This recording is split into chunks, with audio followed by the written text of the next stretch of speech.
On October 22nd, 2021, participants nabbed stone tools that would be used the following day to butcher a cow bison.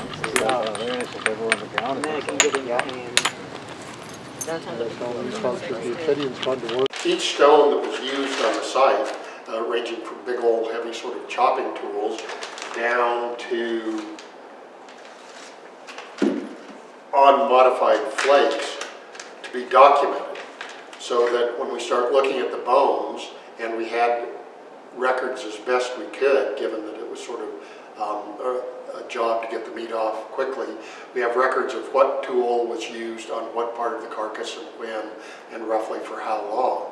And so we wanted to get that information on what the stone tool population looked like. That was creating the population of cut marks that will end up on the bones.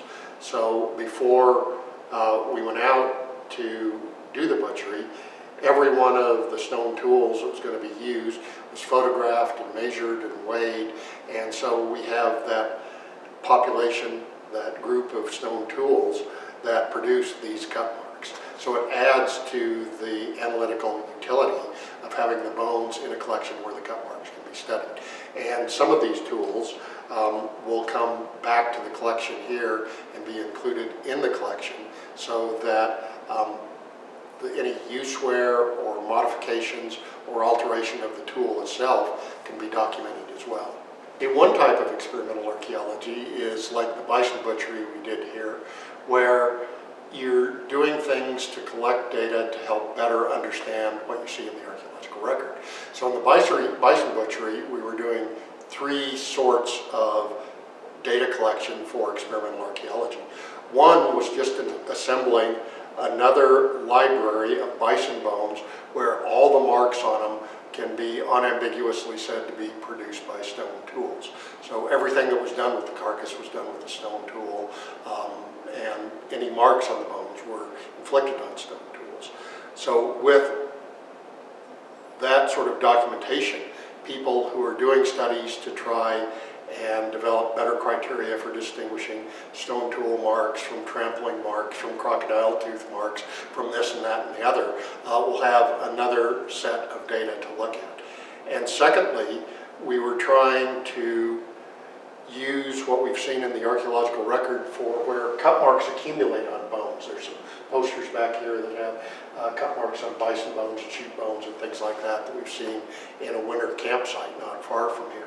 And so we wanted to do the butchery, not the way we would normally butcher an elk or a deer or a cow or things like that, but do butchery in a way that tried to replicate where we see the marks on the bones from the archaeological site, and see what happens when you butcher an animal that way. And third, we were collecting a few samples to better refine our understanding of the isotopic signature of bison meat and bone and marrow and hair and feces and stomach contents, and how that relates to the environment in which they're living. So the experimental archaeology was that sort of data collection thing. And it also incorporated what I refer to as experiential archaeology. We got a lot of people who sort of, I think, approached it with the idea that, oh, stone tools are going to be substandard compared to the hunting knife I normally use, who went away with it having experienced how effective and useful and downright sharp a stone tool can be. It just sort of opened their perspective on what the past was like and what the use of stone tools was like. My name is Jesse Byler. I've been a butcher, wild game, and domestics for about 7 years. I have a lot of experience in just the butcher trade, but I was completely unaware of stone tools and how sharp obsidian and some things can actually be. So it perked my interest, and Native Americans have always been an interest to me, especially how they've treated animals and what they did with them and how they utilized them. So that's why I'm here. So I signed up for this project because I've never butchered anything with stone tools, just using modern knives and all that. So I'm really curious to see how, both how it is butchering with the stone tool as well as doing it in an archaeological manner, kind of how the Native Americans would do it on their winter camp. it'll be different because, well, one, there's stone. That's a different material. Two, you're gonna have to probably cut the meat at different points. And that's pretty much it. I think it's going to be challenging for you to actually like get into the meat and you know where, and just knowing where all the bones are and not breaking one of the bones. Yeah. So I would agree with those statements, and just the whole idea of, going across the grain and some of those that replicate the historic cuts that we're going to try to prove today is going to be the biggest challenge. Maybe the angles of the cut marks and the usage will be different, I imagine, because you're going to be kind of handling it differently, and maybe the pieces that you use might be different, kind of the chunks of meat and bone and everything. What else would be different? Time. But maybe not, because stone can be way sharper than a knife, so it might be more efficient in some ways, and that's kind of be cool to see. Available for analysis. The hide was removed first. Bison, unlike other game animals, cannot be butchered while lying flat on their back. The hide has to be removed while the animal lies on its side, so one half is removed, then the animal is flipped, and the other half is removed. Watch that real carefully there. Yeah, it's a little thin, never yeah. made a mistake there. Yep. Right in there. There you go. Go right on that side of where that is. Hole, because you don't want to make the hole bigger. Yep. Nice. There you go. Perfect. Now we're gonna where you at? We're gonna try to make it. Would you come and hold this back? Same thing. You come right along. Yeah. Yep. That's great. Here's a little toolkit. What did you do? Oh, I got somebody grabbed it. So. That thing's sharp though. Gets after it. Yeah. I'm serrated. You'll have to. Good job. And then do the same thing. Yep. Not fast. Good job. You want me to take over? Yep. Anytime. So right here. Pulling on the hide. If you angle your Everybody knows leg I a am. little bit more like this. As the hide was mostly removed, it was then possible to access the stomach cavity. The internal organs were removed, the stomach contents were emptied from the stomach, and then sampled for stable isotope analysis. The rest of the internal organs were then loaded into a cooler that would be taken by Patty Baldez. My name is Patty Baldez. I'm a Northern Arapaho tribal member, and I'm the executive director for the Wind River Native Advocacy Center, and as well as the wife of the guy who introduced buffalo to our reservation, Jason.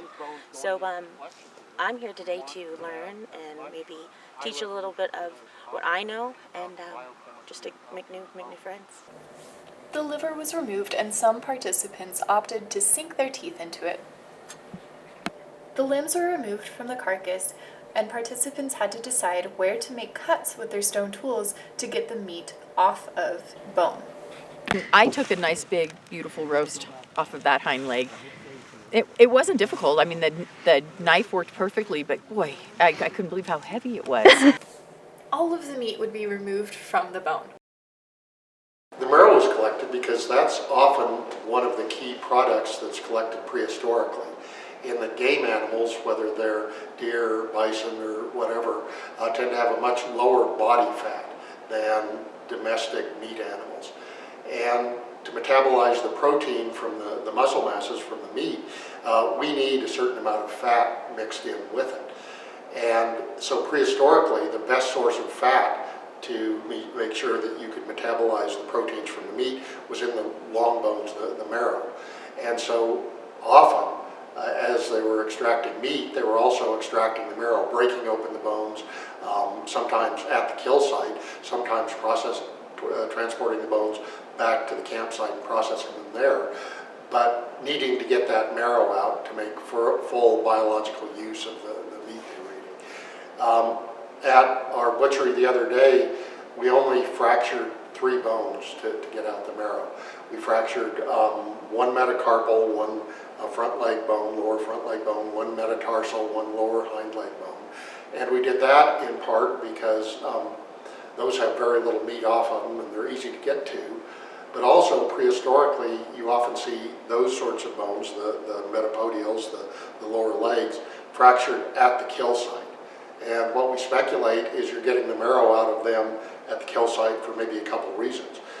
You can break open a metapodial and look at its marrow and get an idea of the condition of the whole rest of the carcass by looking at the marrow. And secondly, if you have a whole bunch of animals to process, you're going to get hungry and you're going to be doing some snacking. And that marrow from the lower limb bones was part of probably that on-site consumption while you were working there. So we impacted 2 of those with a large quartzite hammer. We also, on one of the humeri, one of the upper front arm bones, front leg bones, on it, we just kind of stripped open the meat, did a long slice down the bone, laid the meat back, and then opened up the marrow cavity and extracted that marrow. And we did that because we have worked on archaeological sites where we see that sort of distinctive fracture that looks like that in some instances they had more meat than they had marrow available, and we're processing some animals almost exclusively for the marrow and maybe leaving some of the meat there.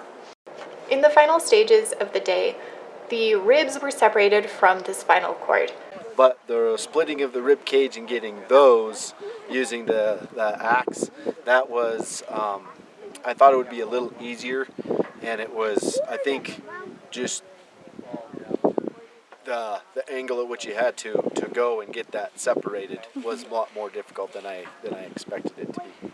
Once the ribs were removed, they were individually separated and cleaned. Excess meat was saved, and then the bones were added to the pile to be taken to the taxidermist the next day. The hide was scraped clean of meat and excess, and then the job was done. It was 4 o'clock in the evening, and the rain was just starting to roll in. What surprised you most about today's project? How easy it went. It's just everybody got in there and worked together, and just how effective stone tools really are. I know they're effective on my fingers, but on a carcass, and just a lot more range of motion with the wrist and everything, working with them, and it was just a lot of fun. Getting in there, it was a good group of folks. That's what I kind of found today with the stone tools is compared to a modern day knives is that ergonomics that I found skinning you can just rotate your wrist and you can be so much more productive than like with a knife with a handle, you're moving your arm the whole time. So it seemed like the stone was less fatigue in the end. I thought that with a stone tool it'd be harder to cut instead of a knife, but I actually found it easier than using a knife. Well, I don't know how much time I'd actually spent thinking about this, but it would probably be that I had no appreciation of how much it took just to feed and clothe and take care of themselves. You come in here and you're like, oh, working with stone tools, this is going to be exciting, this is going to be fun. And then when you get in there and you start to do it, you get an understanding of how hard and how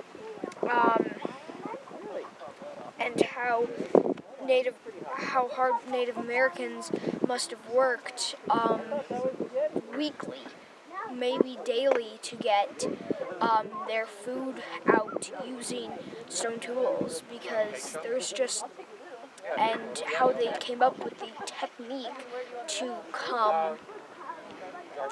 get all the meat out, how to know what's edible, what's not edible, how to tan the hide, like how did they figure out, like, yeah, using the brain of a buffalo and the liver, you can tan a hide, and it's just amazing. It was very humbling to have this many people working on just one animal. I can only imagine having, even 5 or 6 more, and the same number of people would take a much longer time. So brings new definition to it takes a village to get something accomplished.